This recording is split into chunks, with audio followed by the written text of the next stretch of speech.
ready to kick off our special Head Games event with our opening contest scheduled for one fall. Here we are, Mike Kelly and Nikki Walters, live from Catlettsburg, Kentucky, Head Games. Our first match, we're going to have handsome Nick Hamrick representing the franchise players. He's going to go up against Suicide, former TNA X Division champion, former ACW Super H champion. Come on! This it! Come on, let's go! Go, Kentucky! Get a close-up right here. Yeah! 100% pure greatness. Shut up, Hamrick! No! Mike, get me! Come here and go with me! You think I care about what you Kentucky people think, huh? Take a look at a real man right here. Yeah, I see you out there.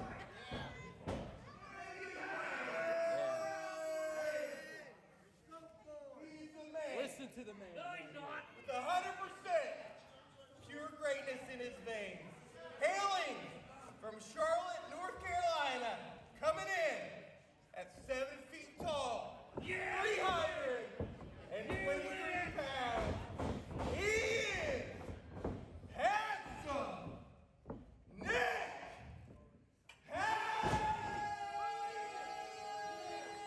That's right. I know. The man has arrived.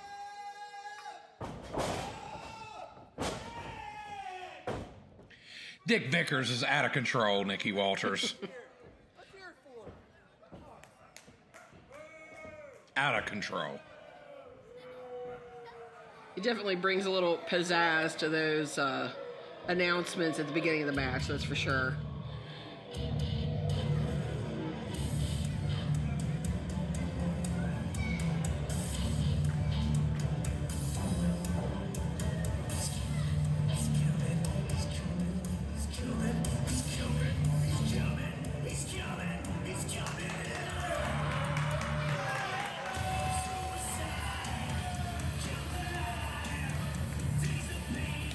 His opponent, for parts unknown, here is Suicide!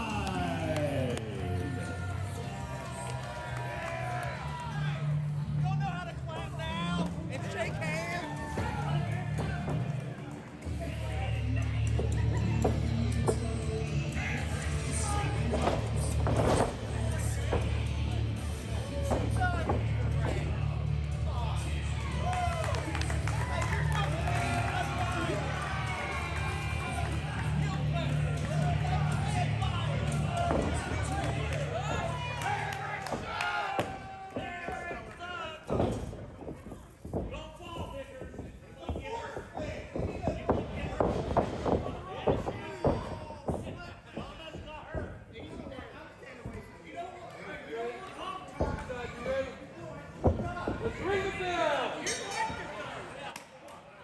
Okay, Nikki, we got Suicide against Nick Hamrick as our opening match here today.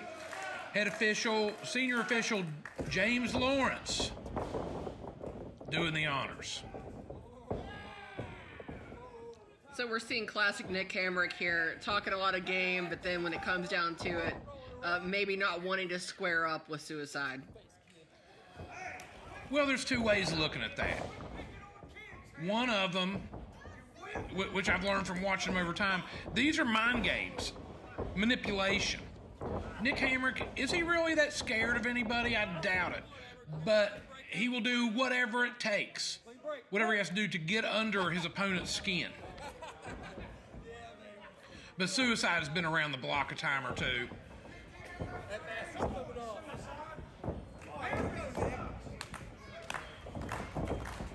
The fans getting into it, getting behind Suicide, one of the more popular competitors in Appalachian Championship Wrestling. Trying to roll up Nick. Got the shoulders down for a 2 count. He didn't pull your... Oh. I'll just keep my opinions to myself.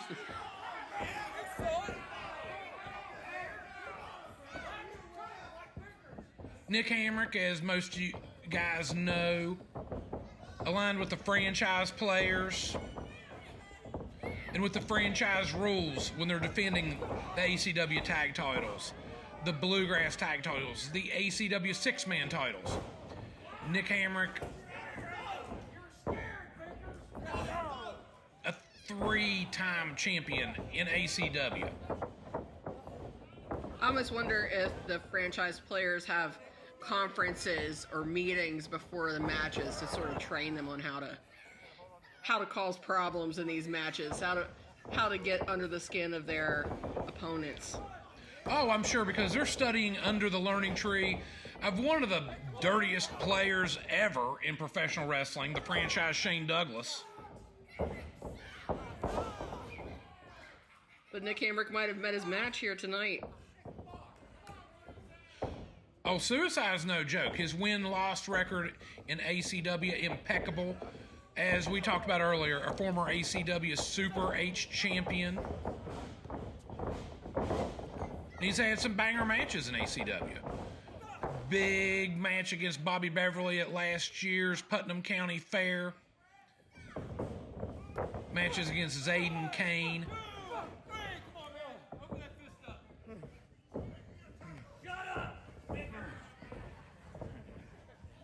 Nick Hamrick throwing Suicide. Suicide off the ropes, going for that hip toss. Suicide. Arm drag. Suicide backing him up to the corner. He's going to get up top. He's going to knock him upside the head. Oh! Flying crossbody. Kicking out at the 2. Nick Hamrick. He's been around for a while. He's been in ACW about a year and a half. Every time I see him, he's gotten a little bit better and a little bit dirtier. We choose to work on the parts of ourselves that we want to improve the most upon, and maybe improving his tactics is one of the things that he's been working on. Well, he hasn't been working on improving his bad attitude, that's for sure. And when you keep company like A. Dick Vickers, you keep company like Shane Douglas, Chris Cannon, Shane Storm, Betty D, that's not going to improve your attitude whatsoever. A. Dick Vickers getting involved in action. I don't think Jim's. He's pulling. He's got. Oh, wow. Some instant karma delivered by Suicide right there. Couldn't have happened to a nicer guy.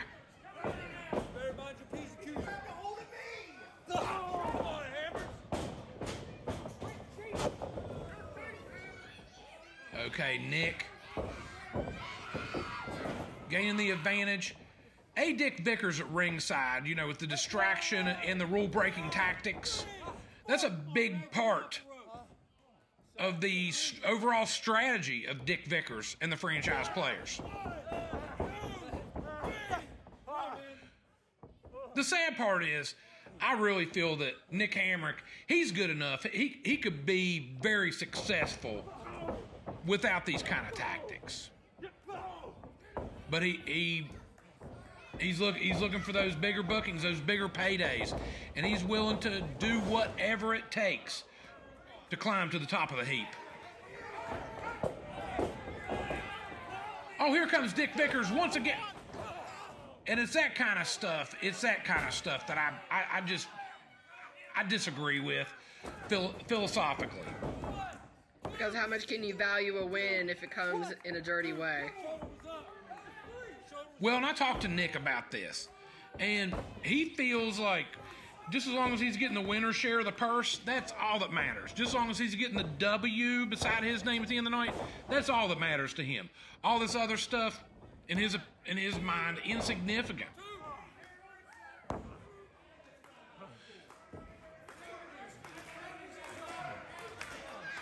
But that's the kind of drive and determination that's going to push you to the top of the heap, and that's one of the reasons he is at the top of the heap at Appalachian Championship Wrestling. Whipping Suicide into the opposite turnbuckle. Suicide And there's Dick Vickers again. While Nick Hamrick is distracting referee Jim Lawrence. Once again, Dick Vickers. Nikki, I'd like to see him banned from ringside. It's disgusting. It's disgusting. I think the fans are on board as well. I think they would agree with you there.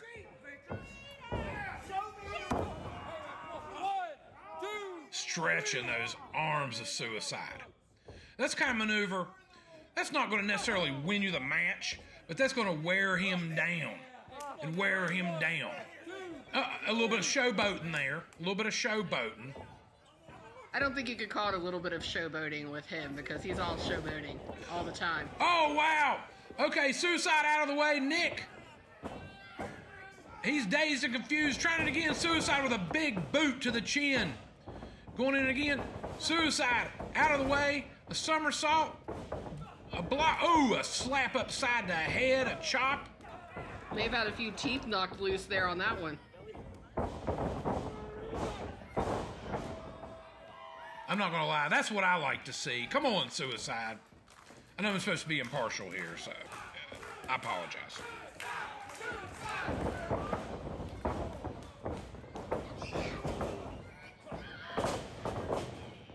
Big drop kick into the turnbuckle. That took a lot of wind out of Hamrick's sails. 2.5 count. That was close, Nikki. Dick Vickers jawing with the fans. Suicide interacts with the fans too. He gets them fired up. He feeds off the energy of the fans. Meanwhile, Dick Vickers feeds off the scrutiny of the fans, the rage. The hate.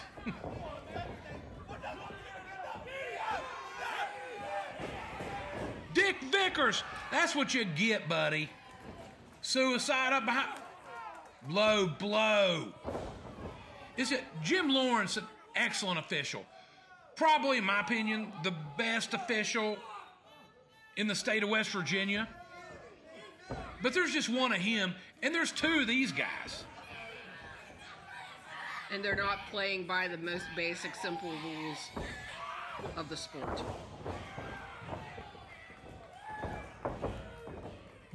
Suicide's going up top. He's scaling. Is he going to go to the top rope? He's up at the top rope, Nicky Walters. He's going up the top rope.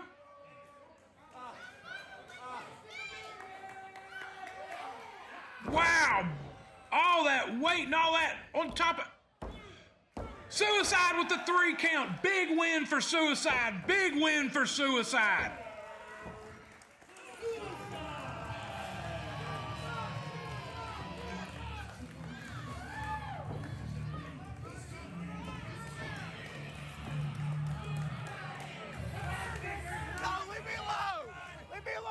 Leave you alone?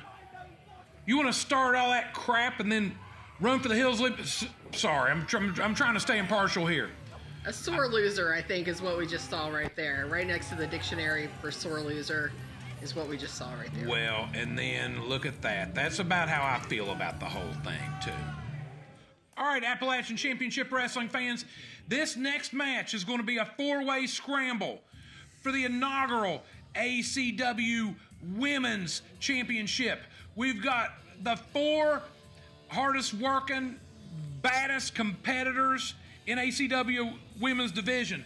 We got coming out first, we got Betty D representing the franchise players. She's been around for a couple years, but she's still looking for that big signature win. This could be the win that really puts her on the map.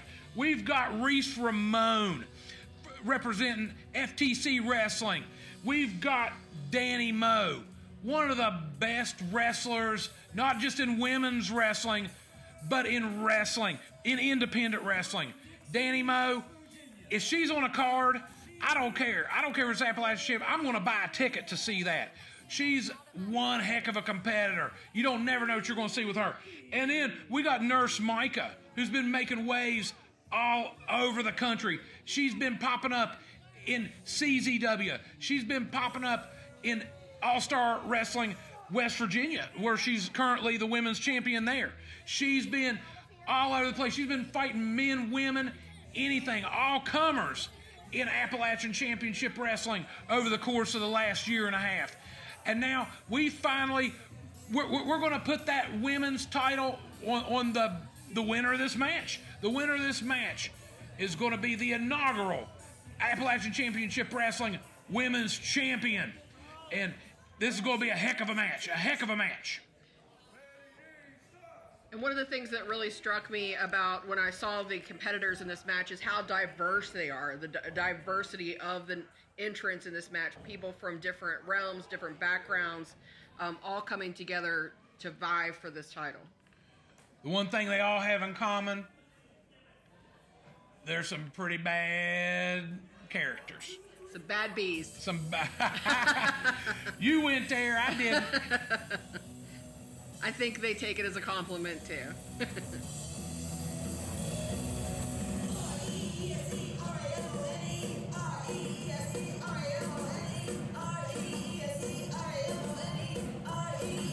Introducing next, from center stage, here is the show company, Reese, Ramone.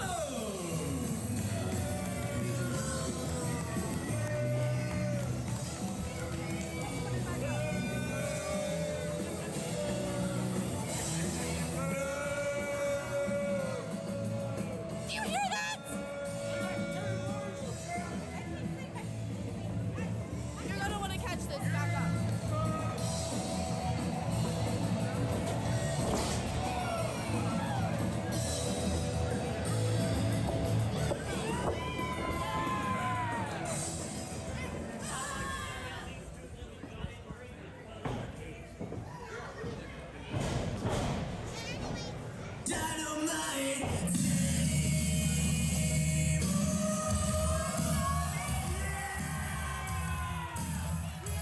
Introducing next, from the 412,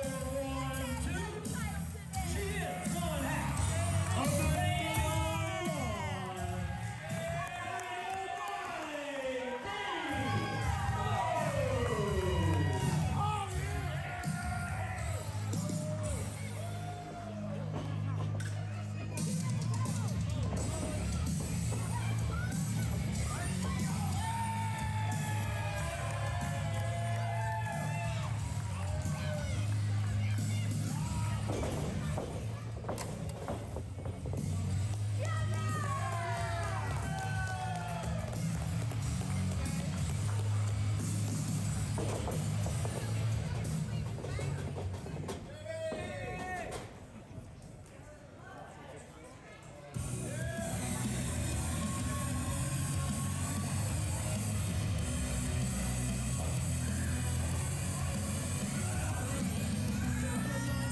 And her opponent, hailing from Man, West Virginia, she is the hardest worker and the hardest hitter, Miss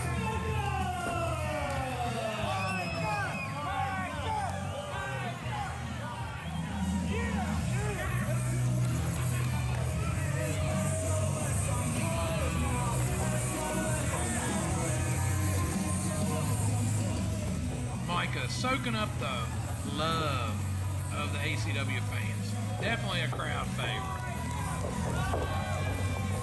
Dani Moe, also a crowd favorite. Betty D Not so and much.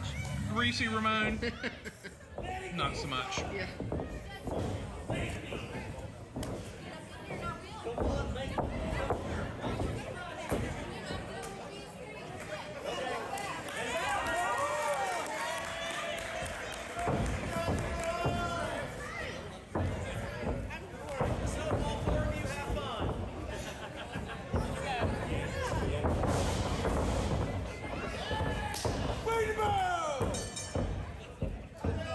Safety first. Okay, the match is underway.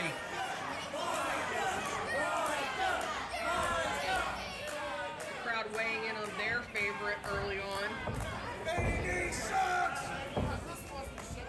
I'd say Mika and Dani equally as popular.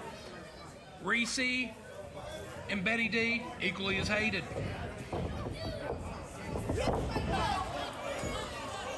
Oh, please. Hey! I don't think Dani's going to fall for those kind of diversion tactics. She's been around wrestling. I think Dani's just ready to get down to business. She didn't come here for the theatrics. She came here to win the title. Starting off with Mika against Dani. Two of the favorites.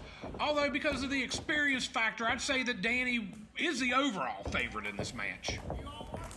We've seen her all over the place. She's wrestled everywhere. She's currently the Remix Pro Fury champion, and she's held titles all across the country. She has wrestled on Monday Night Raw. She's a two-time PPW, women's champion, former ICW champion, OSCW champion, New South. She's been all over the place, and she has collected titles and belts wherever she's fought. She brought many of them to the ring with her tonight. Looking to add another one to her vast collection. But I'd say that Mika, Reese, and Betty D, they'll have something to say about that.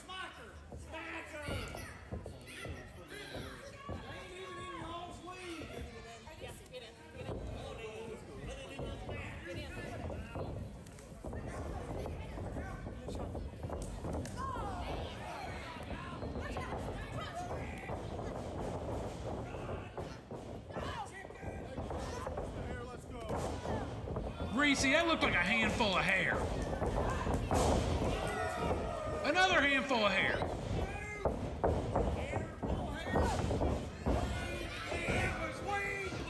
Reese tossing Dani out of the ring. Now you got Reese and Betty D in there together. What's going to happen here? We got two competitors in there with similar philosophies. Breaking the rules. They don't care what the fans think. Big kick to the midsection. Reese off the ropes. Betty D down to the mat. Drop kick that took Betty D down a notch or two. Right to the sternum. Right where it hurts. Here's a little knowledge nugget for you, Nikki. Reese attended your alma mater, Marshall University. Oh, yeah? Yes. Big kick. Oh, wow. That sounds like a shotgun. Dani figuring out what to do next. Another big kick. Whoa. Flexing for the fans. Now a bit. Let's see. Hooking that leg. Reese kick out at the 2 count. Quite a bit of athleticism there from Dani Mo. I said it before and I said it again. Dani Mo, Facade, the Neon Blondes. Every time I buy tickets to see them, and I see, you know how many shows Appalachian Championship Wrestling runs over the course of a year. I get plenty of wrestling. But whenever those guys are in town, the Neon Blondes, I'm going to reach in my pocket. I'm going to pay whatever that ticket price is. I'm going to get a good seat to sit up close and soak it all in, because two of the best, hottest talents on the indies, the Neon Blondes. Betty D. Betty D with a 2 count.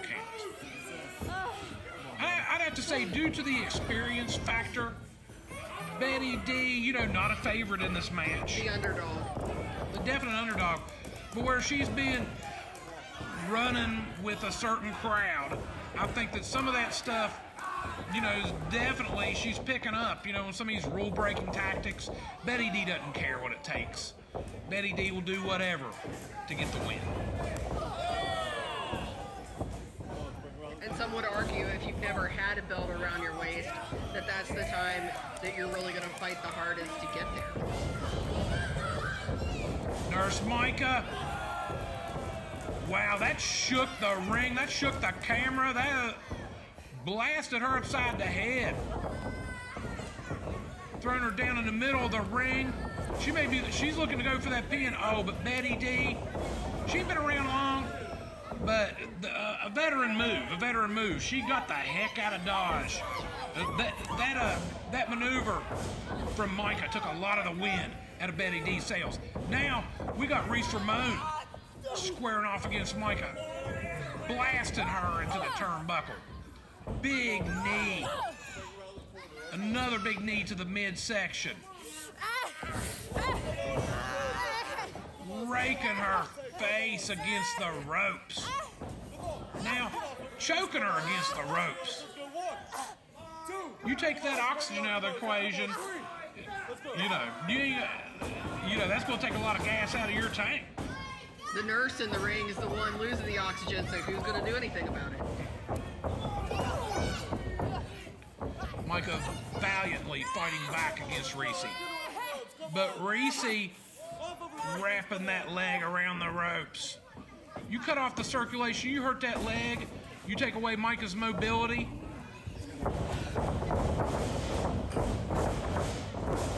Oh, big kick.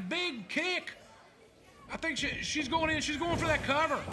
Hooking that leg, kicking out at the 2. Mika's not going to go down without a fight. Come on, Mika. Come on, sir. That's 2. Dani sliding back in the ring. Wait a minute, you had Betty D. Oh, okay, shit.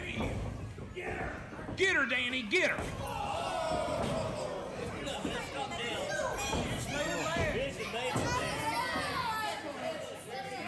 I'll just keep my thoughts to myself. Those conferences I was telling you that the franchise players probably have, those classes, the seminars, I think she probably picked that up there. Agreed. Oh!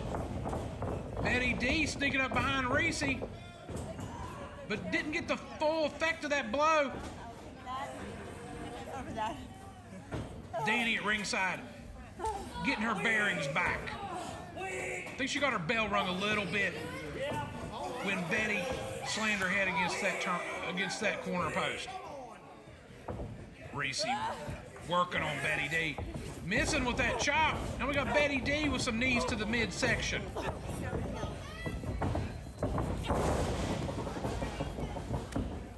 Tossing her into the middle of the ring.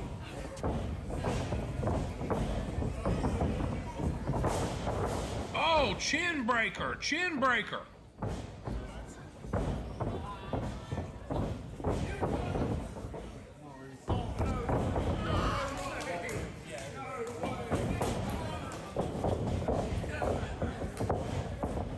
Betty D cutting off that oxygen supply.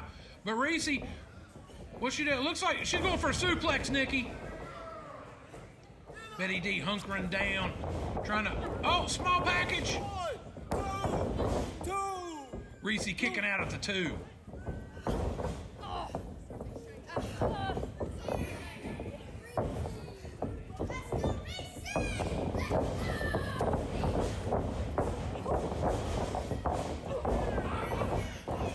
Here comes Dani back in the ring, and Mika. We got all 4 of the competitors in the ring at the same time. Big blows by Mika, wearing down Reese. But Reese's not going to go down without a fight. What do we got going here? Bam, Nikki Walters. Looked like there might have been some working together there, just for a minute. These 2 professionals definitely want their chance at the victory, and if working together for a minute gets them 1 step closer, I can see that both of them would want to give it a go. Big kick by Mika.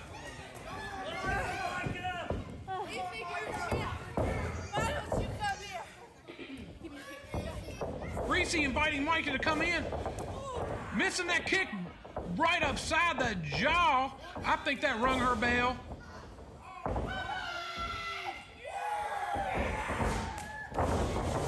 Another big kick.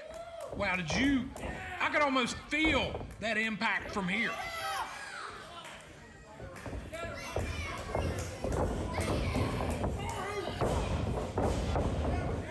Reese staggered. Here comes Mika. But here comes Dani. Off the ropes. Big drop kick. But that took out Mika and Reese. Betty breaking up that pin. They got a little instant justice there. Dani's got Mika up. He's going to slam her to the mat.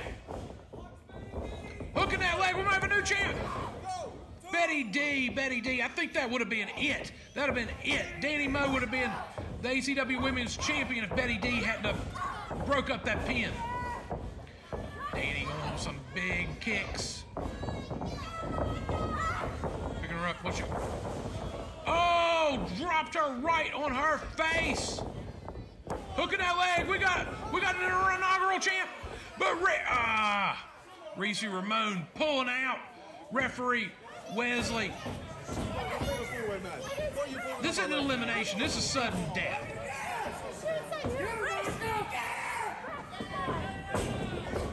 We got Mika up behind Dani.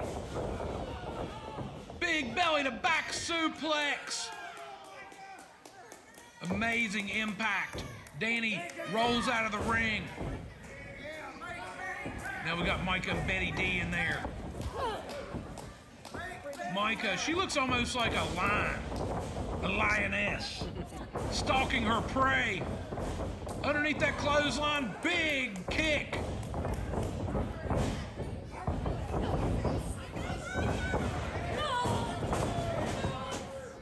What she got? What's she going? She's going for the crossface. She's going for the crossface. Betty D's tapped out. We got a women's champion in Appalachian Championship Wrestling. Mika is the inaugural Appalachian Championship Wrestling Women's Champion. What an amazing contest.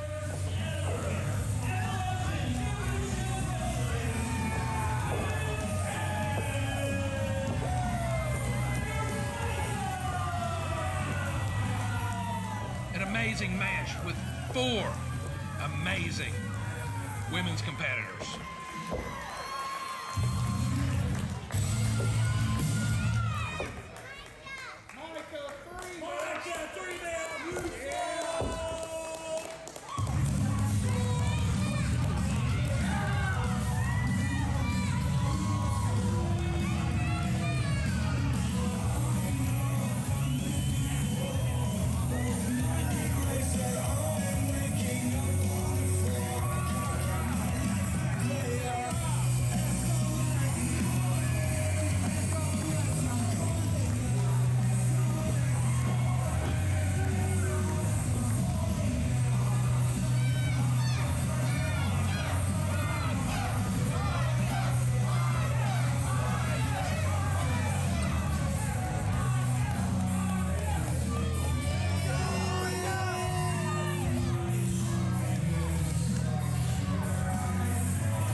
Okay, Nikki Walters and Mike Kelly.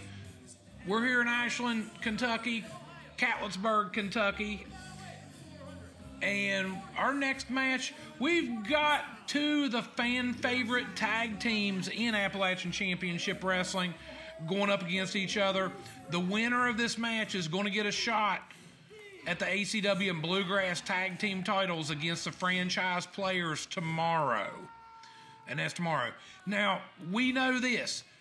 We know with the franchise rules, we don't know what two members of the franchise players that the winner of this match is going to be playing.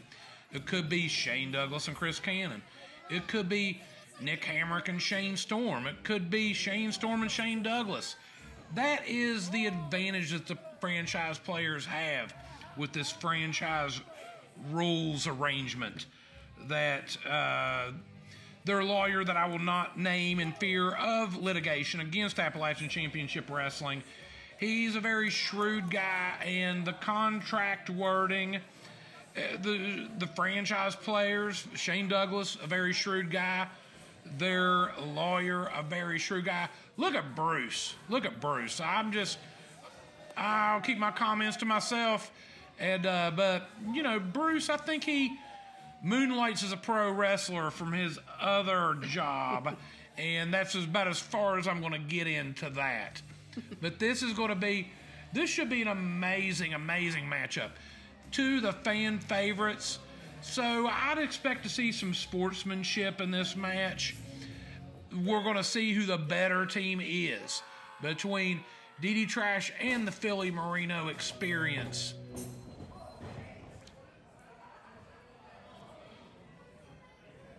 With the winner to receive a tag team title shot against the franchise players, Bluegrass and ACW tag team champions, tomorrow at Game Over, back in Catlettsburg. This is a tough one for ACW fans because they cherish people on both sides of this match. We've definitely got some of ACW's absolute favorite competitors right here in the ring at the same time. And two of the favorite tag teams in independent wrestling.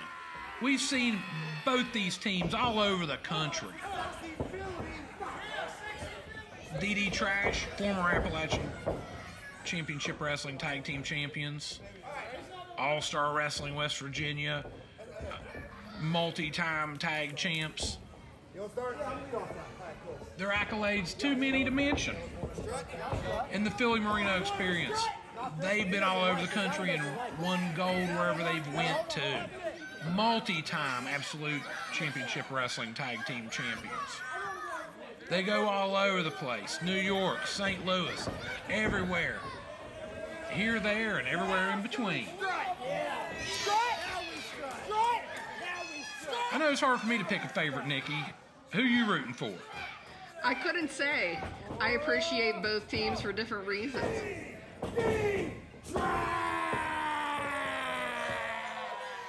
And I'd say that the fans in attendance and the fans at home are in the same predicament. Who do you root for? One thing to be said, I'd say with these guys, you're going to see athletic competition. None of this stuff that we see with some of these other guys. I'm not even going to mention some of these other guys. This is going to be a nice treat. Actually, we're going to be seeing two teams, you know what I mean? Like, see who the better one is without all this, like, craziness and all this, like, cheating. I wouldn't say there won't be any craziness, but I will say there won't be any cheating. I take that back. That back. There will be some craziness, but the right kind of craziness, in my opinion. We may see more hip action than we typically see in a match, too. Oh, one thing that both of these teams have in common, besides being fan favorites, is these guys love to dance. Even Ron Mathis gets in on it every now and then. Bruce, I'd say the better dancer of the two, with risk of offending Ron. I mean, you're a great dancer too, Ron, if you happen to be watching this and hearing this. But we got to give Bruce a nod in the dancing department.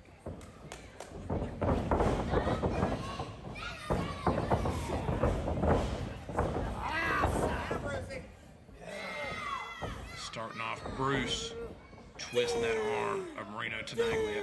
Marino Tenaglia, also the current ACW Super H champion. He'd like to become a double champ in ACW. And I could see this guy, as good as he is and with the kind of energy he has, I could see him successfully defending 2 titles. Big drop kick right to Bruce's jaw. Okay, Bruce in enemy territory. Now big forearm to the jaw. Quick tag to Philly Collins. Look at these double team maneuvers. Both of these tag teams have a great working relationship among them. Both of them friends with one another. Both of them spend a lot of time in the ring with one another, and so they're bringing similar experience to the table here. So this is a more even matchup than we would typically see a lot of the times, and so that makes me very interested to see what the outcome will be. And both teams equally qualified to face off against the franchise players. I can't pick a favorite in this one. This is a very evenly matched contest. Look at that double team maneuver. Pure Trash Ron Mathis with the 2 count. Getting the fans behind him, but we got fans cheering for both teams. Big blow to the... Oh, these guys are... It's coming down to blows. Appears to be a friendly rivalry going bad. Oh, wow, all 4 competitors are... It's starting to get heated, Nikki. It's starting to get heated.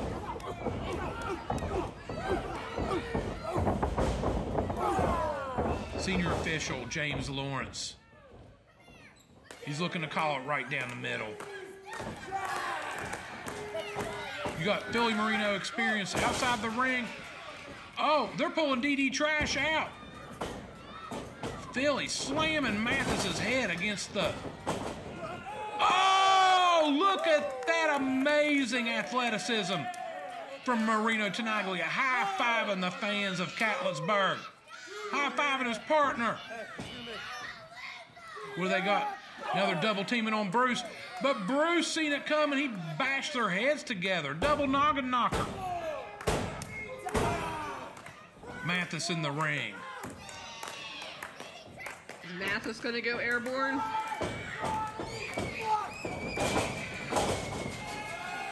Wow, amazing aerial maneuver. Wiping out the Philly Marino experience. Getting those fans wound up in Catlettsburg. Love this Catlettsburg building. What an amazing venue for wrestling. Look at our... Young fans. Yes, the young fans over there. They're getting into it. I'm getting into it. I know you're getting into it. Hope you guys, everybody at home's getting into it. This is some good stuff. 2 of the hottest teams on the Indies squaring off in Appalachian Championship Wrestling for a shot at the gold. Oh, Philly moving out of the way. Mathis. He hit that shoulder into the ring post. Another big drop kick for Marino. 2 count, Mathis kicks out. He's really, that shoulder's hurting where he rammed into that corner, that unforgiving corner post. And now Marino smartly clamping that arm bar on the injured shoulder. It looks like it's about to pop out of socket. You know what? If it popped out of socket, if it popped out of his body, I think Ron Mathis will keep on fighting. As long as there's a breath in him, this guy's going to fight. I think if it got ripped off, he'd still be using it to, like... As a weapon. Beat the opponents. I'm here for it, too. Like, I'm here for it. The grit of Ron Mathis. That's one of the many reasons that the fans love him so much.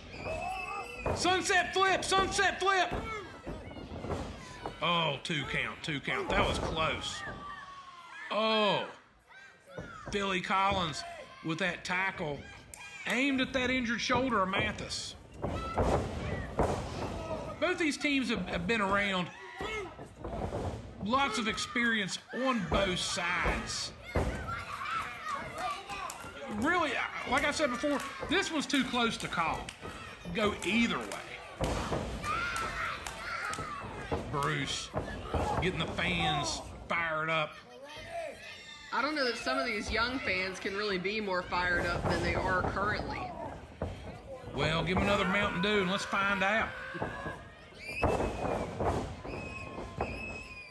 As people around the country may know, Mountain Dew, the drink of choice in Appalachia.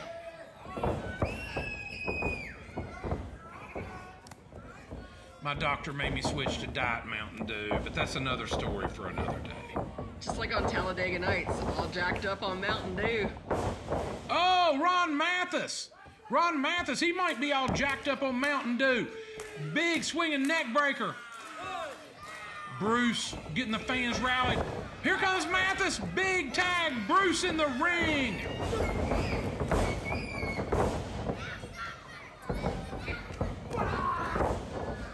Taking down Marino Tenaglia.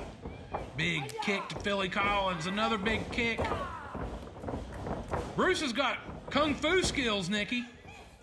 And a big bulldog, big bulldog. Philly alertly, oh! Dropped him on his face, The tide has definitely changed in this match. DDTrash, Math is still feeling it on the outside, but Bruce, he's just a bundle of energy. Wait a minute, Marino, small package. 2 count, 2 count. Bruce taking out that knee of Marino Tenaglia. Like chopping down a tree. You take out those legs and the body will follow. It's like Bruce had all that time standing there to cook up a strategy of what he wanted to do when he got in there, and he's wasted no time going to town. Working on that leg. Here comes Mathis back in the ring.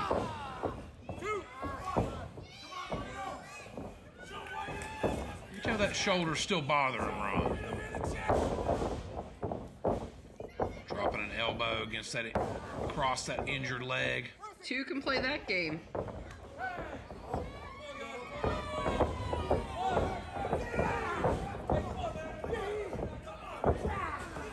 Oh, okay, that's gotta hurt. Just stretching those tendons and the ligaments as far as they'll go. But there's no quitting Marino Tenaglia either.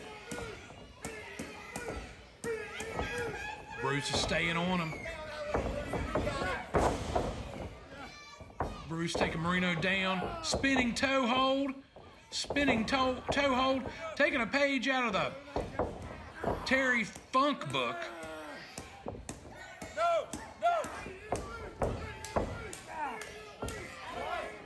Marino fighting with everything he's got. There's no quitting this guy. Another quick tag to Mathis. This has just been just an awesome exhibition of tag team wrestling. I just wish that all the matches in ACW were like this, without any of this rule-breaking mumbo-jumbo with these... Oh! Marino, big kick. He's in enemy territory, though. Blasting with that tag to Philly, tag to Philly. Here comes Philly, ducking under the clothesline, blasting Bruce. Knocking Mathis upside the jaw. Whoa. Look at that counter. 2 count, 2 count. This thing's been going on for a while. Both teams are wore down. This has been quite the battle. But it's just been awesome watching this. Tag team wrestling at its finest in Appalachian Championship Wrestling. Look at Bruce. Marino is going up top. Bruce. Thwarting that attack. Don't ever forget about Bruce Gray. Big knee. Mathis dropping Philly. Watch out, Marino. Off the second rope, breaking up that pin. Referee Jim's going to need a Mountain Dew here after this match is over, just to get him. He's been. What about? There's been a bunch of 2 counts in this, a bunch of action. You're the fans getting into it. Let's spike him. Come on, guys. Spike pile driver. Spike pile driver. Oh, if they can pull this one off, I say. Oh, but Marino cutting off Bruce, and now he's going up top. Big double team DDT variation. Bruce breaking that one up. I think that might have been it if Bruce hadn't have broke that one up, Nikki. Bruce and Ron have learned how to count on one another and carry each other through a tough time. And we saw it right there. Ron Mathis down, but Bruce right there without even having to be called for to come in and save the day. Oh, these guys are best friends in the ring and outside the ring. But I'd say that about both teams. These guys know their partners about as good as they know themselves. And that is what makes a good tag team. Big clothesline. Marino, he just went spinning head over heels. Well, oh, come on. What in the... I just got... Come on, that's ridiculous. Absolutely disgusting. Here come the franchise players. Here come the... What is up with these guys? The franchise players throwing referee Jim Lawrence outside of the ring. That might be crossing the line right there. Oh, that's definitely crossing the line. Disgusting. We're watching a perfectly good athletic contest, and here these guys come in once again to just gunk the whole thing up. And that's my opinion. There's no need, no call for any of this garbage. And these are the guys that we have representing the tag team division in Appalachian Championship Wrestling. A no contest. Adam Harris. Jim has just told Adam Harris a no contest due to the interference of the franchise players. Well, we got Nick Hamrick calling for the mic. Chris Cannon has the mic. Let's see what these... let's see what these... Care. Yes, let's see what they have to say. Yes, the mystery's over about who we're going to wrestle. It's nobody. Bye. Yeah.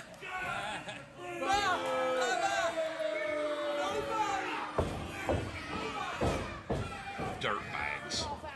Absolute dirtbags. I wouldn't say that moment on the mic was profound. Was what it was. They want to attack them both so they wouldn't have to fight anybody the next day. That's what they're thinking.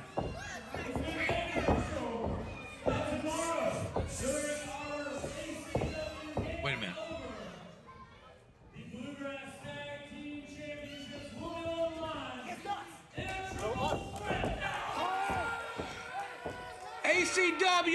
ACW matchmakers, they've just talked. So tomorrow it's going to be a 3-way. The franchise players thought by taking both teams out, they weren't going to have to fight anybody for the titles tomorrow. Instead, it's going to be a 3-way. It's going to be Philly Marino Experience versus DDTrash versus the franchise players. ACW and Bluegrass tag titles on the line tomorrow at Game Over in Catlettsburg. I'd say that one kind of backfired on the franchise players. Wait a minute. Come on, guys. You don't have a problem. They're still wanting to know who the better team is. Franchise players got in there. A little bit of frustration bubbling over.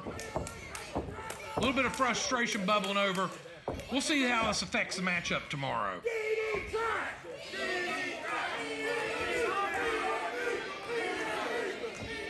PME chance and DDTrash chance. But I'd say tomorrow at Game Over, there's not going to be any chance for the franchise players. Oh my God.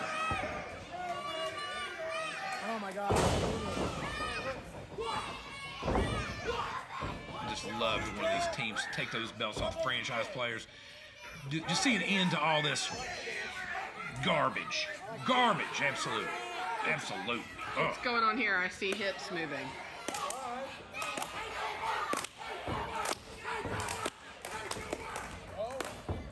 You know, and that's what I like to see. Things were getting heated for a minute, but these guys, they're not enemies with each other. They have a mutual enemy in the franchise players. Oh my.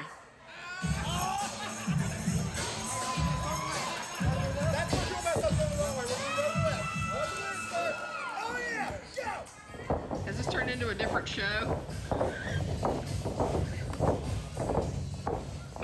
I love to see the sportsmanship. Look at Ronnie. I didn't know he was... I don't know what that move is called. Is it the shovel? The scooper. Oh, look, I know what that one's called. The worm. The worm.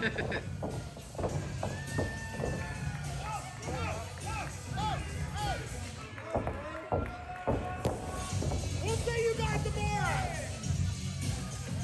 Tomorrow at Game Over. Franchise players versus PME versus DDTrash. ACW and Bluegrass tag titles on the line. Appalachian Championship Wrestling presents Head Games. Our bell time is 1:30 p.m. And we now know. We didn't win this, but we didn't win, okay? I'm good. Are you good? My shoulder's good. Look at this. We're at. See, it works. Okay? It's all right, buddy. It's all right, man. Those guys don't know what they got coming now. They don't know what they got coming.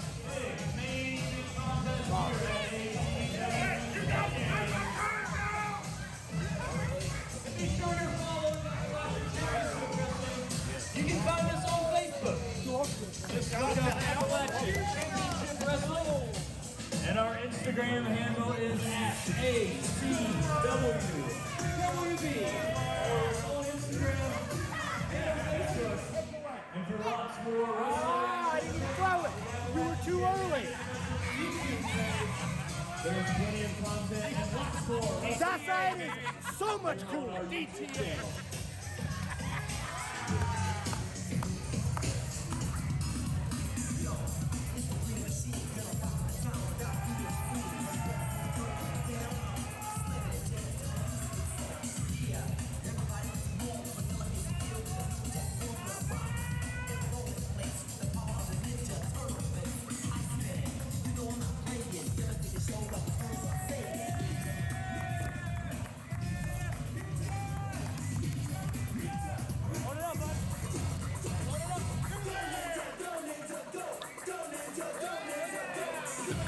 Go ninja, go ninja, go.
odds, buddy?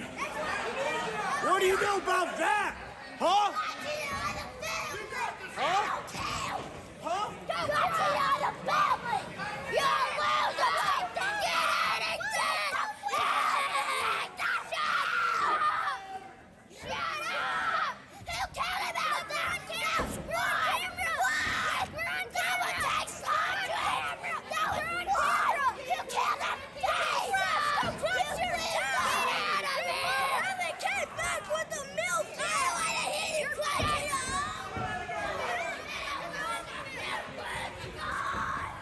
The fans letting Josh Bishop know who they're rooting for. I don't think anyone in the room has a question. If you kids don't stop yelling, I'll put each one of you in a corner, and you're all going to timeout for 20 minutes each. Uh-huh. Oh, yeah. I'll Pretty discipline stiff them. punishment there for kids that aren't yours. How about when I win, your face, back corner. 20 minutes. Well, and that's not going to win him any new fans, Nikki. He should be more worried about the Neon Ninja Facade. This is probably...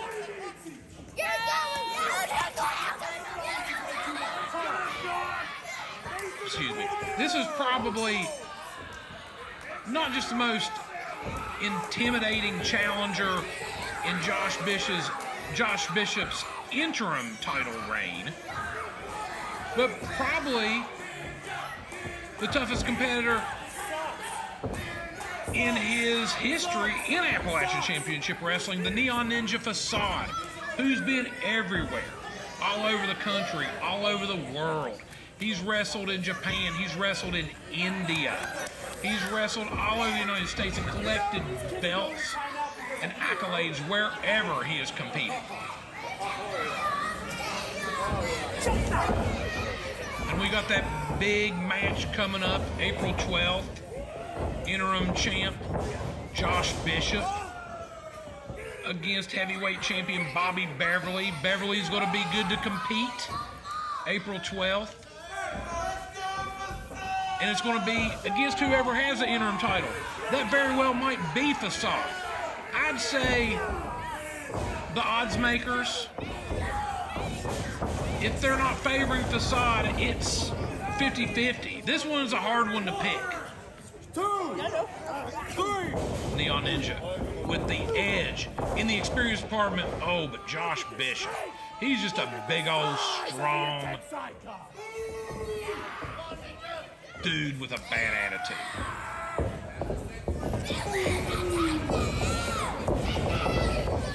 Our barriers appear to be no match for these rabid fans. It appears that they maybe even had another Mountain Dew since in between this match and the last one. These kids are fired up. Catlettsburg, Kentucky is suffering a Mountain Dew shortage this afternoon. Okay, the Neon Ninja clamping in that side headlock. So, you know, this is pulling the curtain back a little bit, but during the Ninja's entrance, I saw you over dancing, Nikki Walters. No. Yes, no, yes. No. No, you were dancing. That is a catchy song. I caught myself singing along to it, too. Go, Ninja, go. I've been a wrestling fan in the West Virginia region for years and years, about 20 years now, so I've been seeing Ninja through probably 2 decades of my wrestling fandom. The Neon Ninja, I remember the first I seen of him, IWA East Coast. He used to ride in with Shima Zion. Who we now see on TV all the time. Oh, yeah. Shima, making everybody in West Virginia proud. He's a West Virginia native, WVU grad. And I remember when you first saw the Ninja, he wasn't the Ninja that we know today. He was maybe a ninja in training at that point. But you could just tell from his grit, his determination, his will. He was gonna go places. He was gonna be a big major star, and here he is. One of the biggest stars in independent wrestling. And I've said this before, and I'll say it again. I watch a lot of wrestling. Appalachian Championship Wrestling runs a lot of shows. But when the Neon Ninja's on a card, I'll pay money. I'll pay money to see the Neon Ninja. I'll pay money to see Dani Mo. Two of the best competitors on the independent scene. Big chop by the Ninja. Another one. I know we're not supposed to have favorites here, but I would love to see the Ninja upset Josh Bishop, take him down a peg or two. He's pretty full of himself. And I'd love to see the Ninja go up against Bobby Beverly for that undisputed title.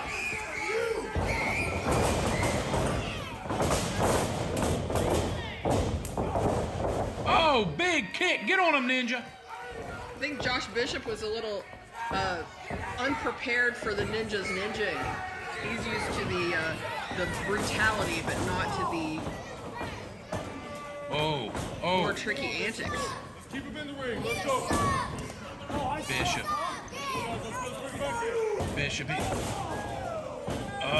Slamming. No. What? No. Ruining those children's lives. Absolutely disgusting. Ridiculous. Disgusting. This guy. That's a core memory. They're going to be talking to their therapist about that 10 years I'm ago. going to be talking to my therapist about that. This guy, you want to talk about no class? There's no denying that he is, he's a big old boy. He's a heck of a competitor. Undefeated in singles competition in Appalachian Championship Wrestling, but that attitude, one of the worst attitudes in not just ACW, but professional wrestling. Ninja with a big strike to the midsection, but Bishop, he's just a big, strong boy. Don't tell him I called him that. You really quieted down over there, Four Eyes. I think scaring those children put a little bit more juice in his veins to go after Ninja. He's energized now. Here's the thing about the Ninja. He might be down right now, but he's never out. He's always just 3 seconds away from a big win. He can strike just like a ninja. Shapow. And he can set the pace of this match to give himself some time to come up with his next strategy. While Joshua Bishop is taunting children, taunting our fans that paid hard money to bring their kids to the show. One thing about Josh Bishop, and this may be the thing that ultimately ends his interim title reign, is sometimes he gets a little distracted by the fans. Oh, and you better not get distracted by nothing when you're going up against a Neon Ninja Facade. Facade still with some cobwebs.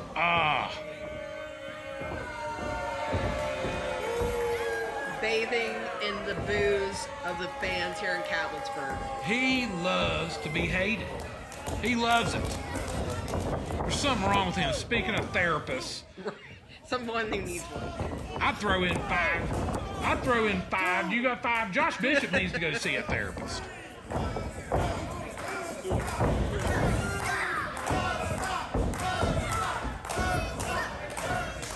Listen to the fans. They're getting behind Facade. Bishop with those big chops. But Facade, another big chop. He's giving it back to him. Come on, Ninja.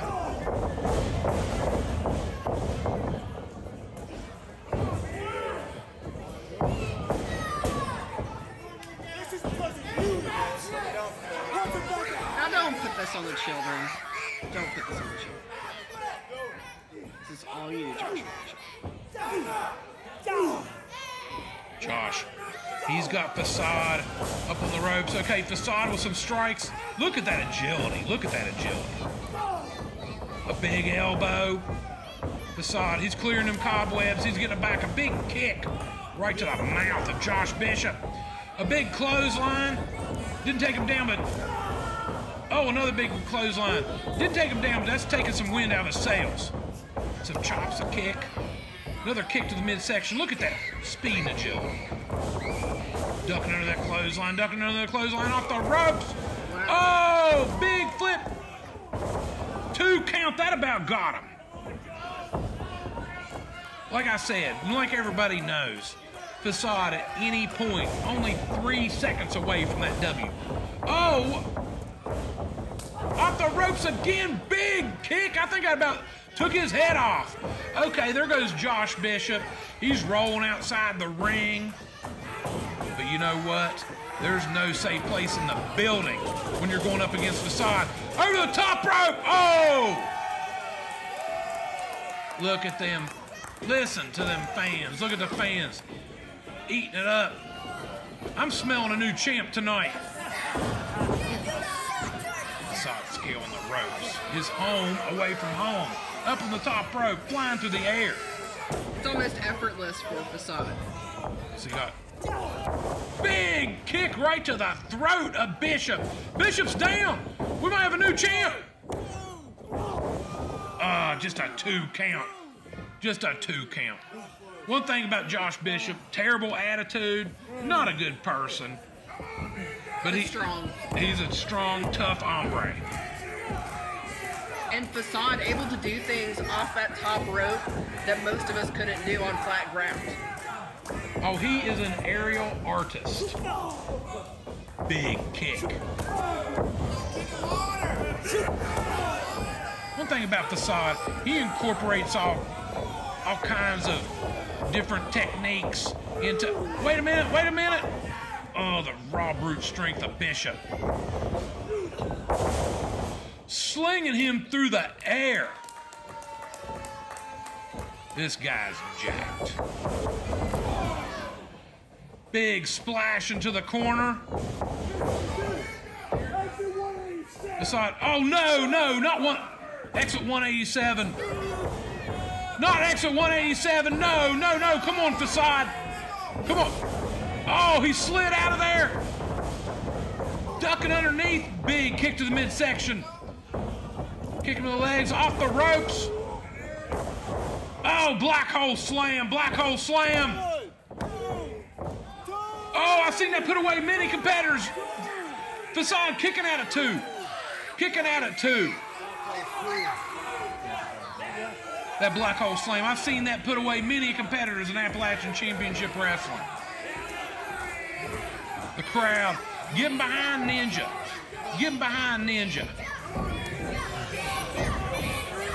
Bishop grabbing a handful of hair. Come on, man. Oh, got a hand around. Going for that choke slam. Facade. Big kick. Another big kick.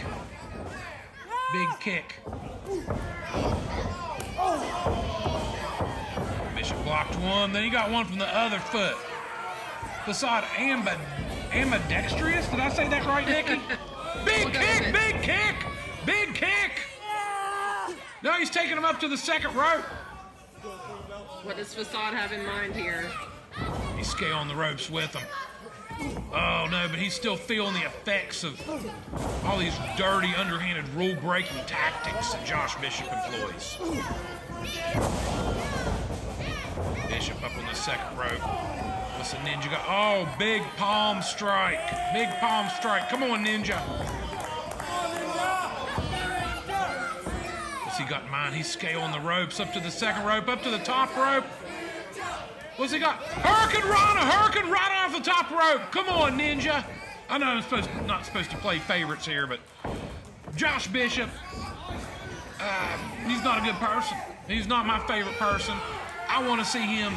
I want to see him get beat. I want to see Facade win this interim title, and Facade go to war with Bobby Beverly on April 12th. Bishop shaking the ropes.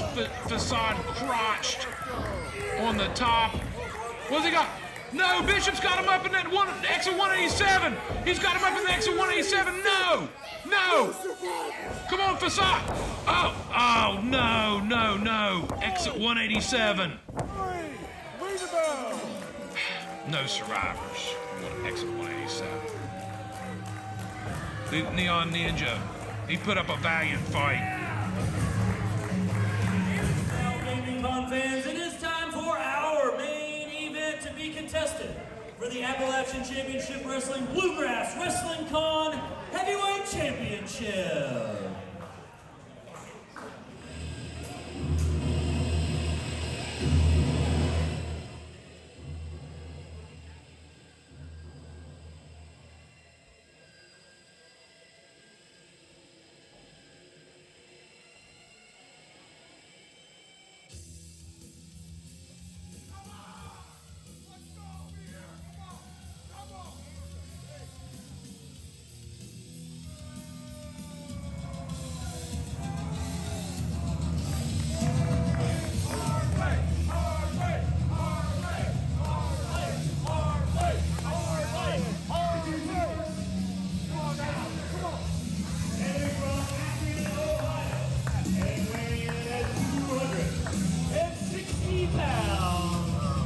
Hardway, Sam Holloway.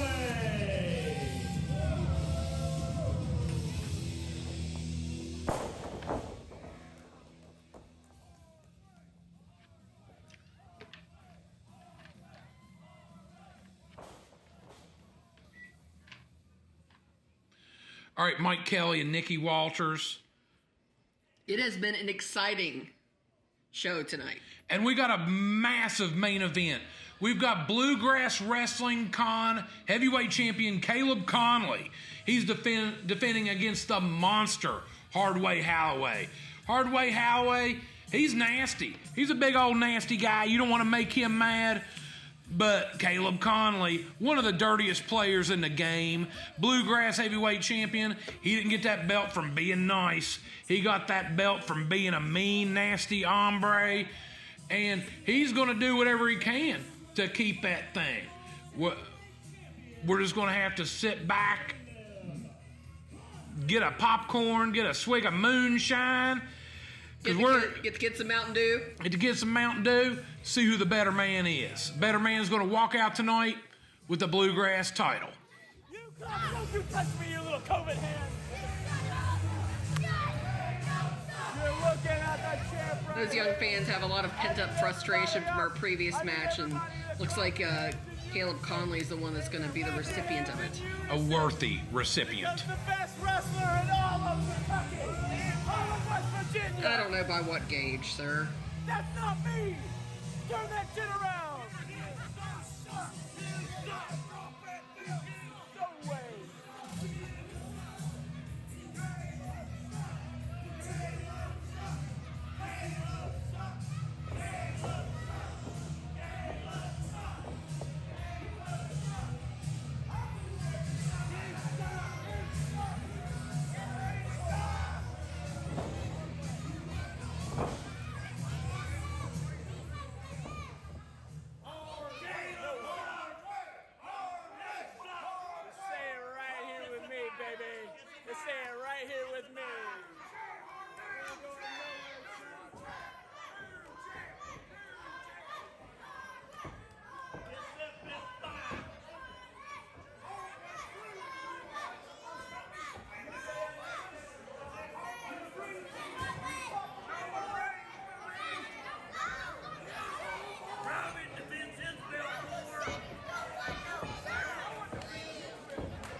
Need everybody on your feet.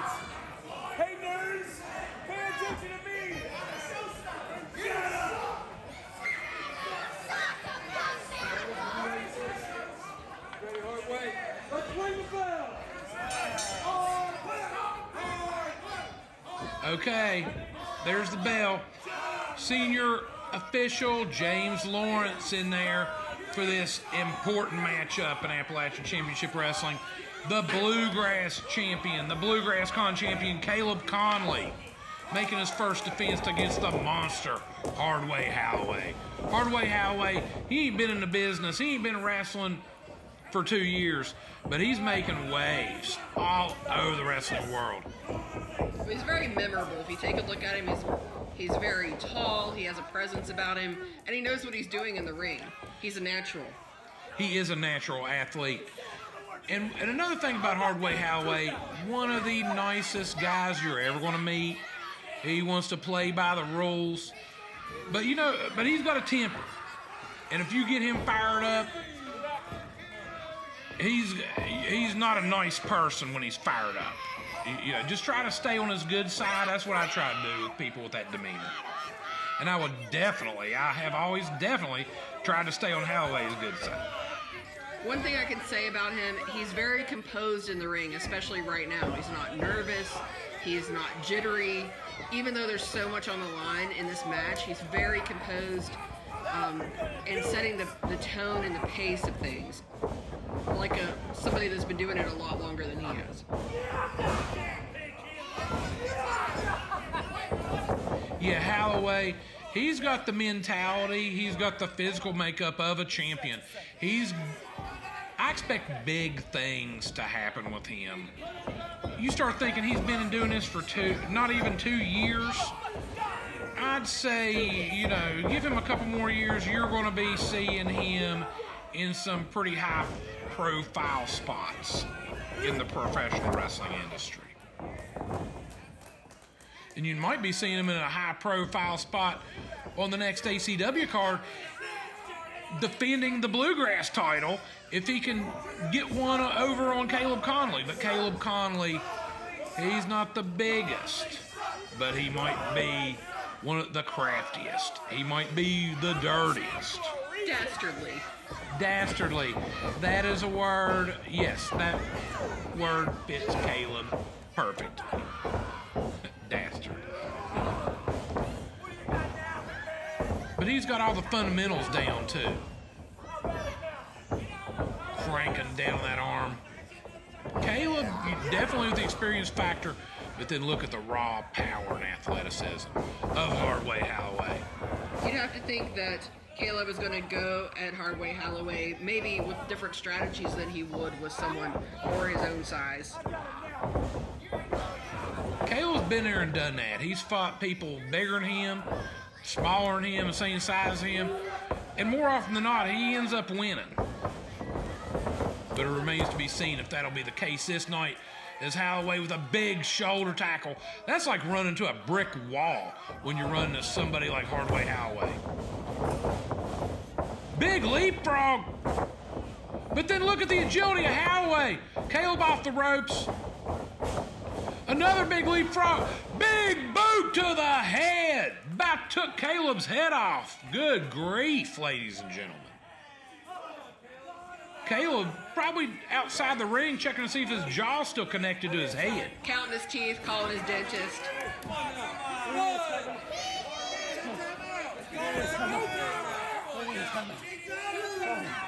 Caleb trying to collect himself, but here comes Holloway, blasting him in the back of the head, slamming that noggin against that unforgiving apron.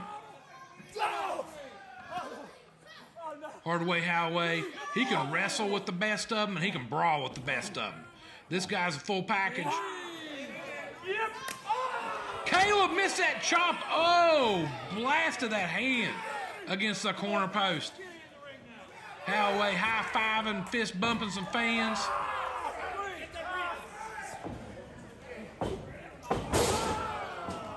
Slamming Caleb to that apron.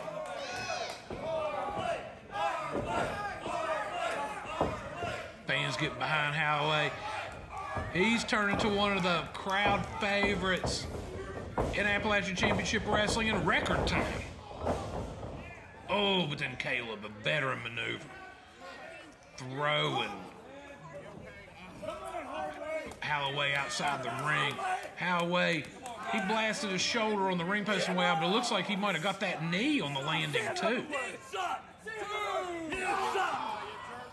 He didn't even have time to check and see if his kneecap was intact before Caleb Konley's back out there hitting him again. I don't think Caleb Konley is worried about Holloway's kneecap. He probably gets some kind of weird pleasure out of hurting his opponents, but that's just me speculating. Get up back! Don't yell at kids.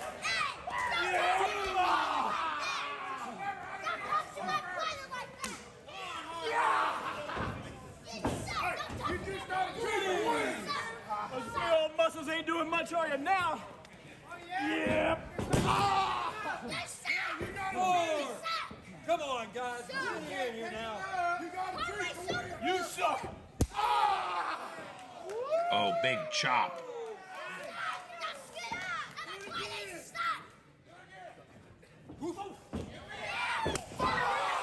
Ooh. A big chop by Holloway. Our fans at Appalachian Championship Wrestling, some of the best in the world. Love watching these guys get into the action. I hope those boys didn't have to give a presentation in front of the class or anything tomorrow because, you know, they're not going to have any voice left. Oh, it'll be all right. They're having the time of their lives right now at ACW. You know, my mom, she was thrilled with the C. Right? Your mom probably had a little higher standards.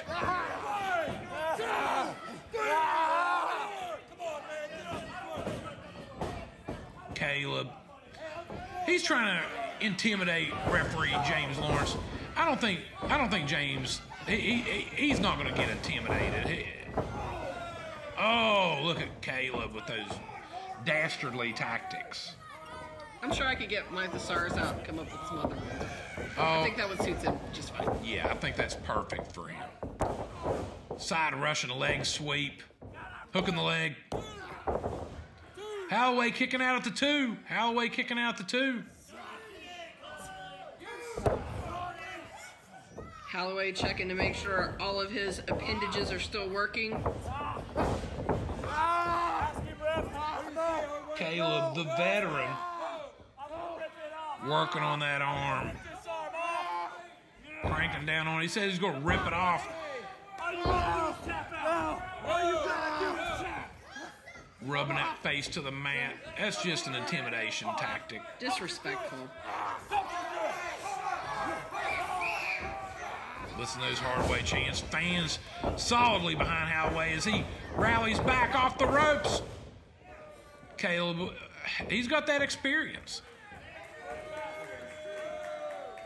Soaking up the booze. The booze. The same way that the cheers will fuel the fire of certain competitors, the booze will get other competitors fired up just as much. And Caleb's one of those guys, he doesn't care what you think about him. He probably prefers it that you don't like him. He relishes in that stuff.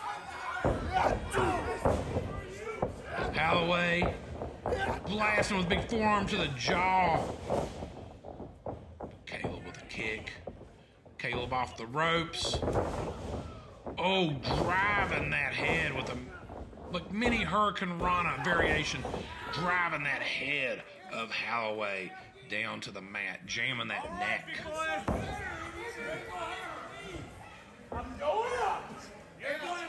Caleb, he says he's going up top.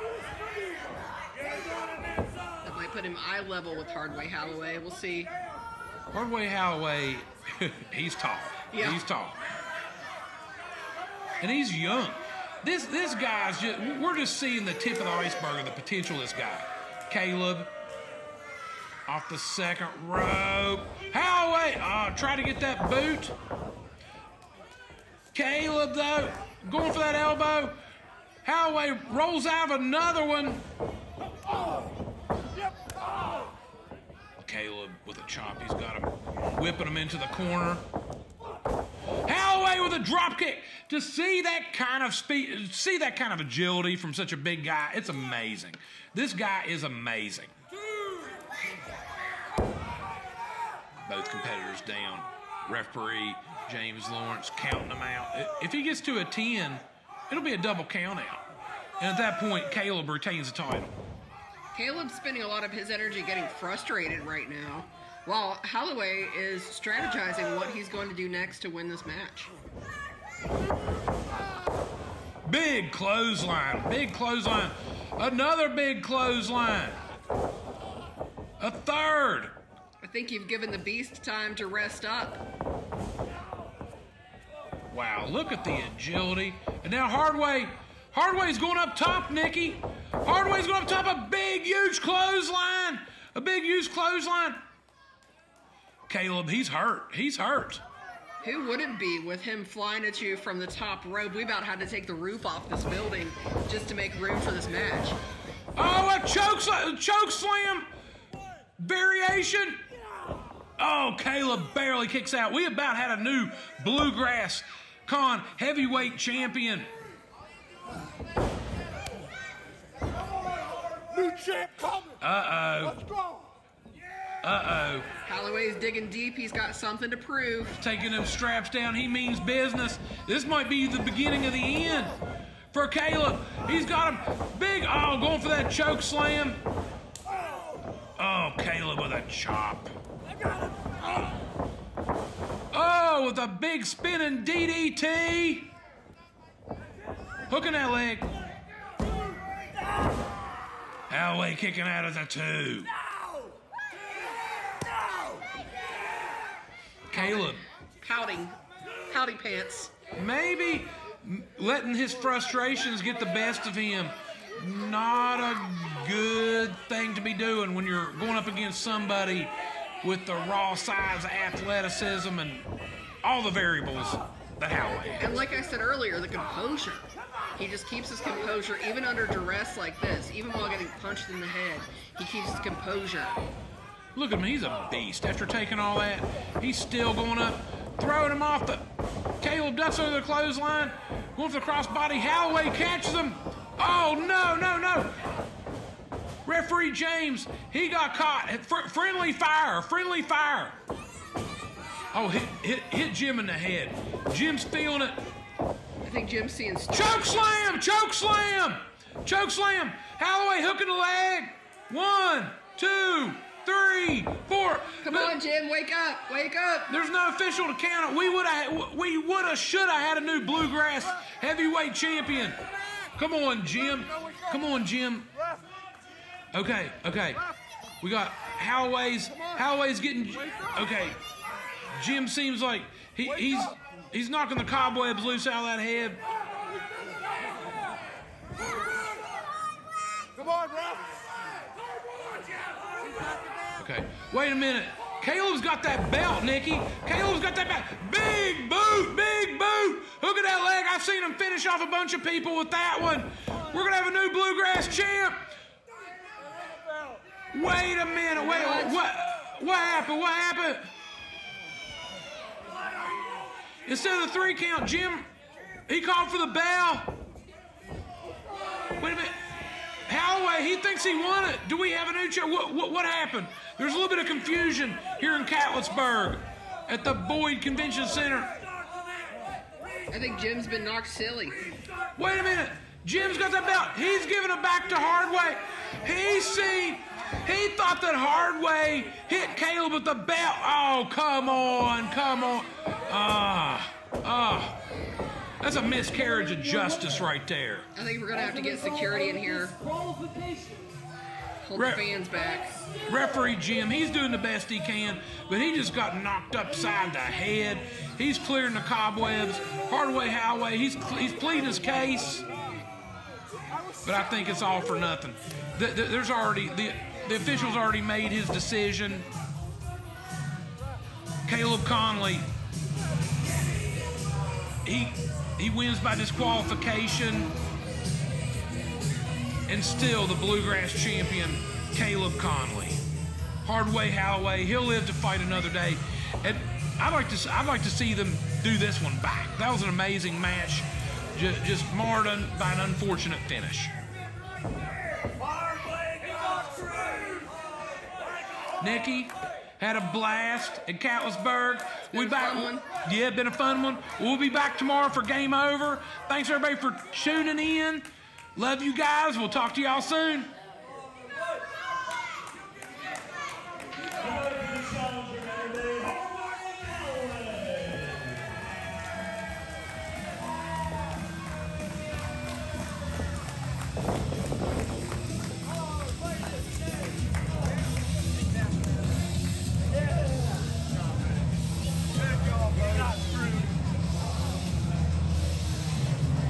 Nice try. got cheated on. Thank you, guys.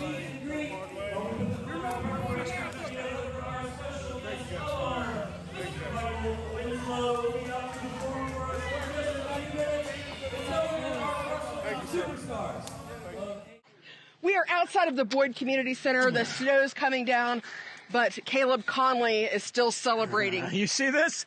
You see this? This is the tears of all the wrestling fans in Kentucky when they saw me win tonight. This belt means I'm better than everybody in that ACW locker room. And don't you forget it!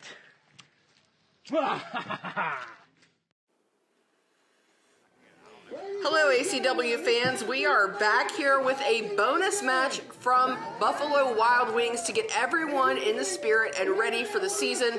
So we've got a look back at a very special match. The special guest referee. Oh, there he is, all right. The Extreme Championship Wrestling legend, Bonzi Bill Bonzo.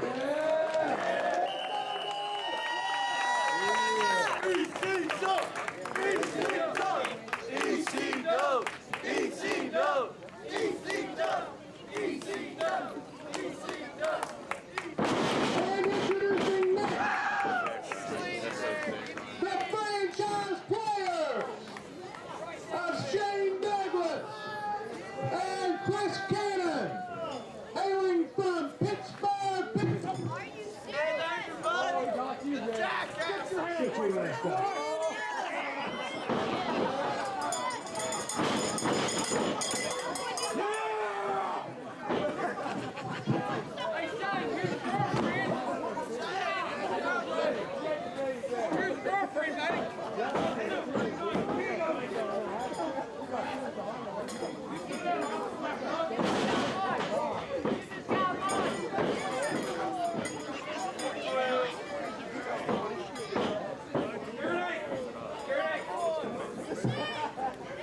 If I told you guys about what me and Sakina were doing last week, lots and lots of fun there. Bonzi, what's up, brother? ECW. How you doing, brother? Call it right down the middle, baby. Yeah, listen, we don't get paid by the hour. Hey, Fat Show, get the music playing so we got somebody's asses to whoop.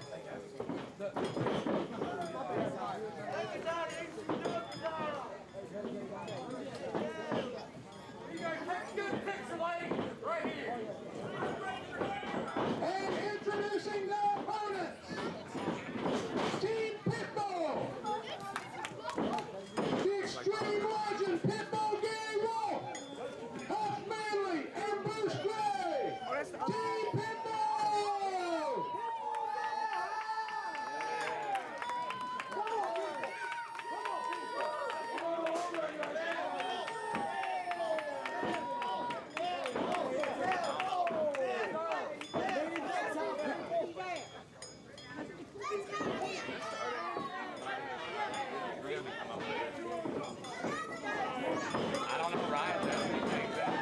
All right, Nikki. So, as we were talking about earlier, we're doing a throwback.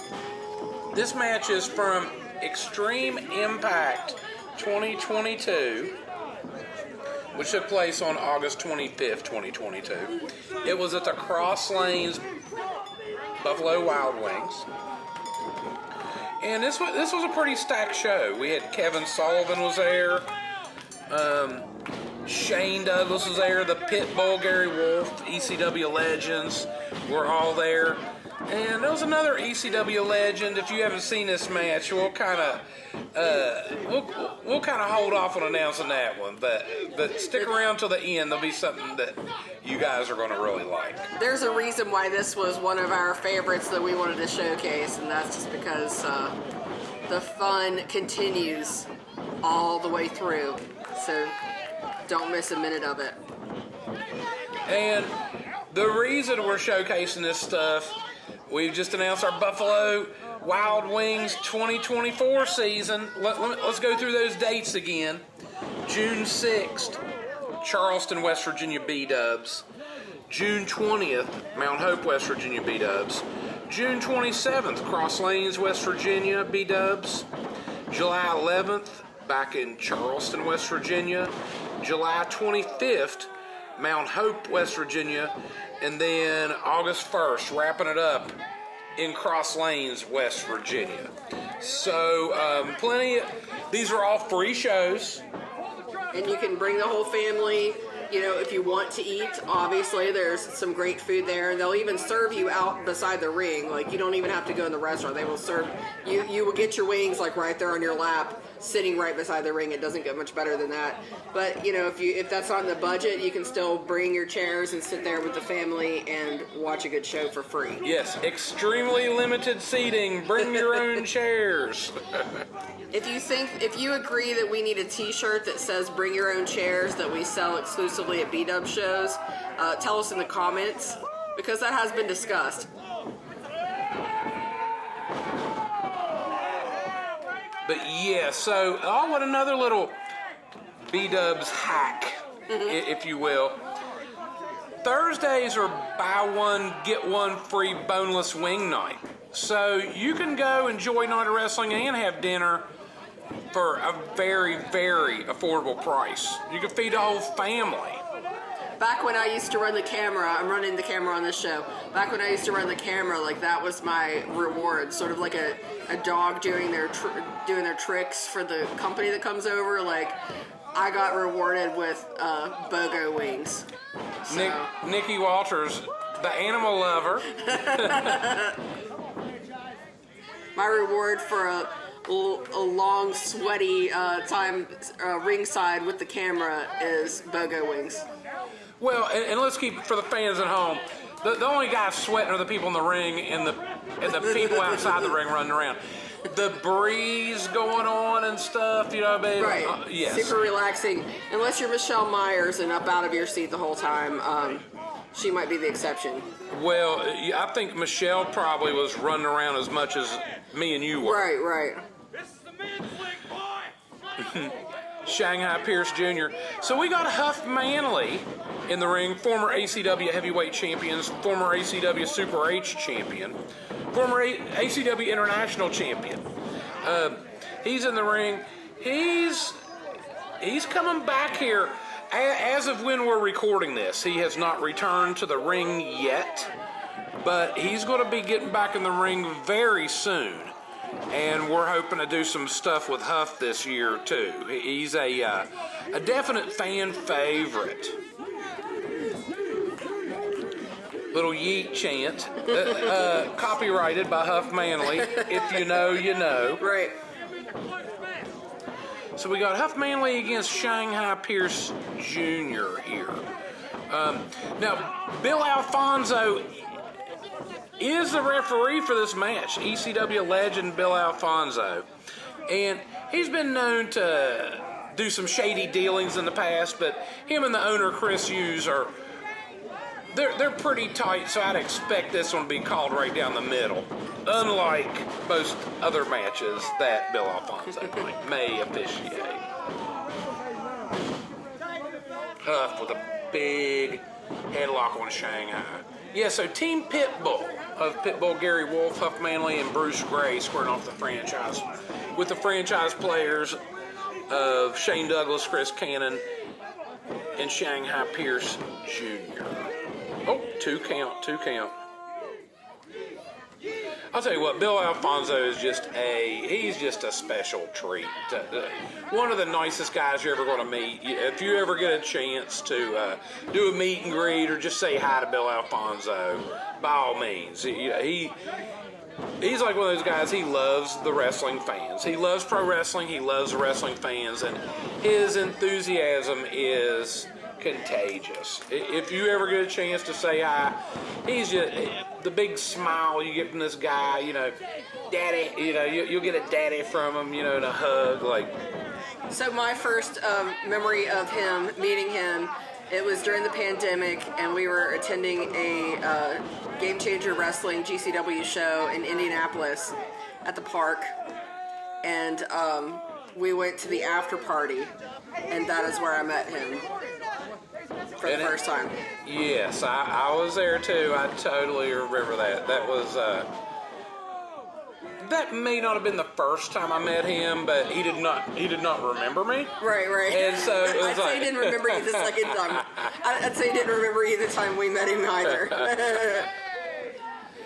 But but Fonzie, he likes to party, rock and roll. He was rocking and rolling that night for sure. Fonzie always having a good time, and like I said, that kind of energy is contagious. Oh, speaking of energy being contagious, listen to these fans getting behind Huff Manley.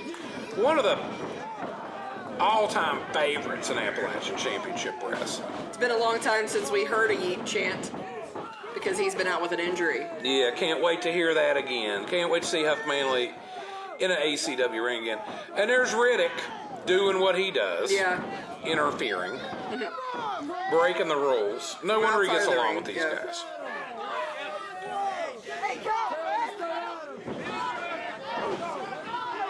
Shane and Huff, no strangers. Huff Manley, actually, former ACW heavyweight champion, he defeated Shane Douglas for that title. And so no love lost there. And then Huff Manley and Chris Cannon had a feud as well. Huff Manley defeating Chris Cannon for the international title.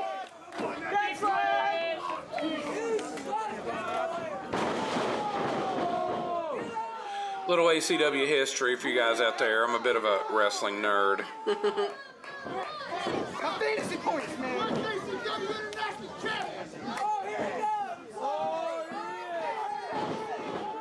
Here comes Shanghai.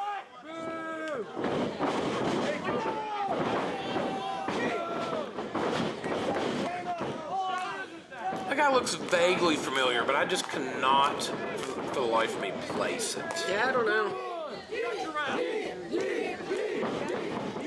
Oh!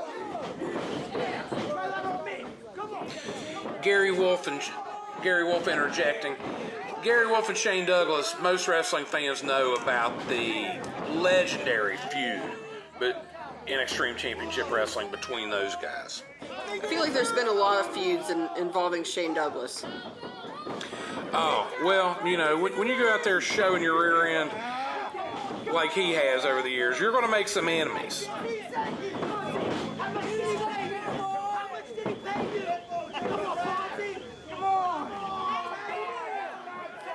Chris Cannon choking Bruce Gray. Or no, I'm sorry. That's Huff. We just saw the long hair. I understand. Speaking of long hair, Michelle Myers rocking a shorter hairstyle back in 2022.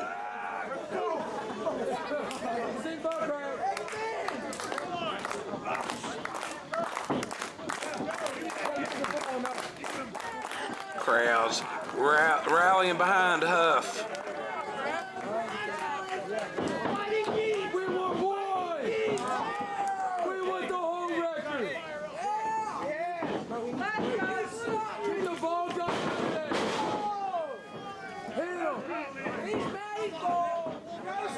Grow some hair, buddy.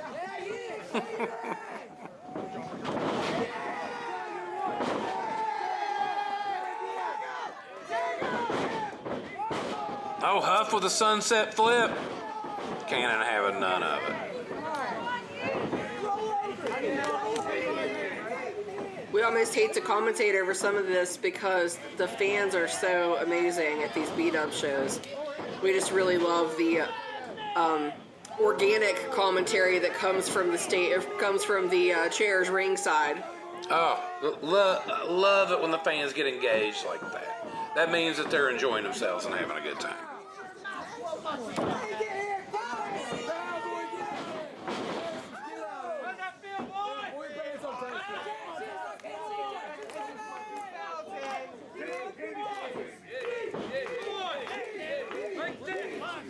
So this will be our fourth full year of BDUBS shows. We did one in 2020, in October of 2020, at the conclusion of the pandemic. And then 2021, we started our full slate. And I'll tell you what, these are,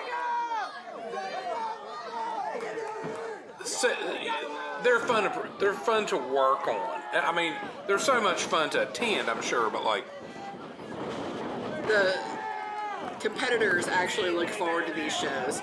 You'll hear the competitors say that they look forward to BDUBS season because it's just so fun to be out under the stars in the, you know, evening cool breeze with fans right there, right beside the ring.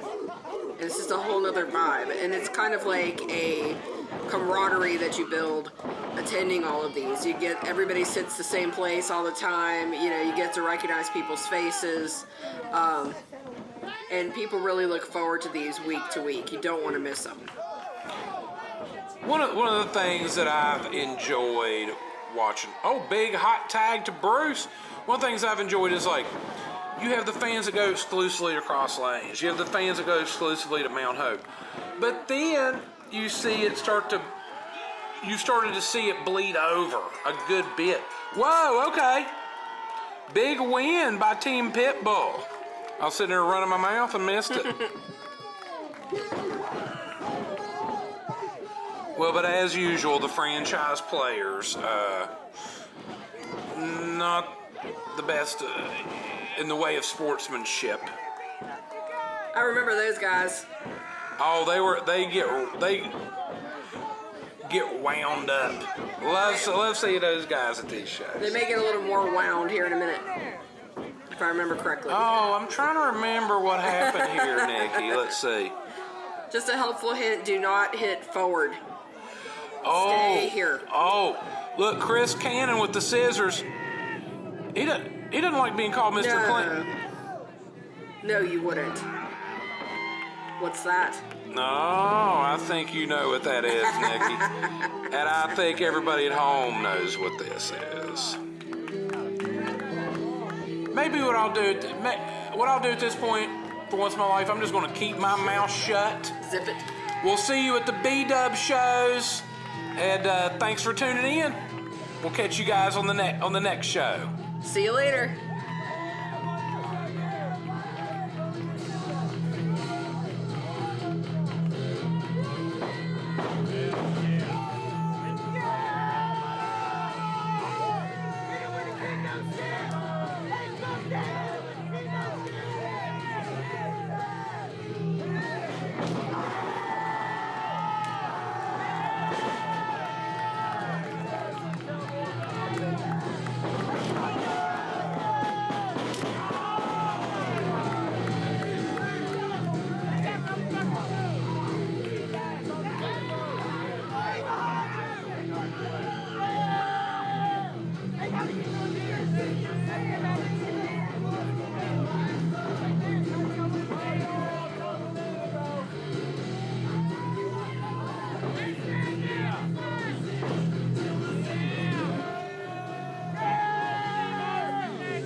Tonight?